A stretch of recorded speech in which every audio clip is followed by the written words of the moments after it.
मित्रांनो, गणितातील काही क्रिया एवढ्या महत्त्वाच्या असतात, की त्याशिवाय गणित सुटतच नाही.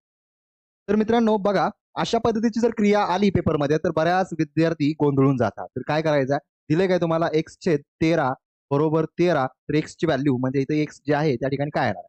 काय करायचं मित्रांनो, इथं भागाकारामध्ये आहे 13, तिकडे गुणाकारामध्ये होणार आहे. म्हणजे x बरोबर 13 गुणिले 13 असं होणार आहे. म्हणजे x बरोबर 13चा जर 13 गुणिले 13चा जर वर्ग काढला किंवा गुणाकार केला तर 169 येते. म्हणजेच ऑप्शन ए हे तुमचं उत्तर असणार आहे. हे नियम फक्त तुम्हाला पाठ पाहिजे ते लक्षात ठेवा. तर मित्रांनो बघा, हा प्रश्न तुमच्यासाठी दिलेला आहे. या आता मित्रांनो SJN अकॅडमीच्या ॲपवर योद्धा बॅच SSC GD साठी आपण लॉन्च केलेला आहे. तुम्हाला माहिती आहे SSC GD 20 फेब्रुवारी पासून एक्झाम स्टार्ट होत आहे. तर त्याची तयारी आपण परफेक्ट तयारी करून घेतोय.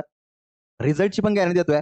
गणिताची भीती तर कायमची गायब होणार आहे. बाकीचे विषय पण कव्हर होणार आहेत. तर मित्रांनो ही बॅच जॉइन करू शकता योद्धा बॅच. बॅचची डिस्काउंटमध्ये फी आहे ₹1499 आणि मित्रांनो डिसेंबर 2023 मंथ एंडची ऑफर आहे 50%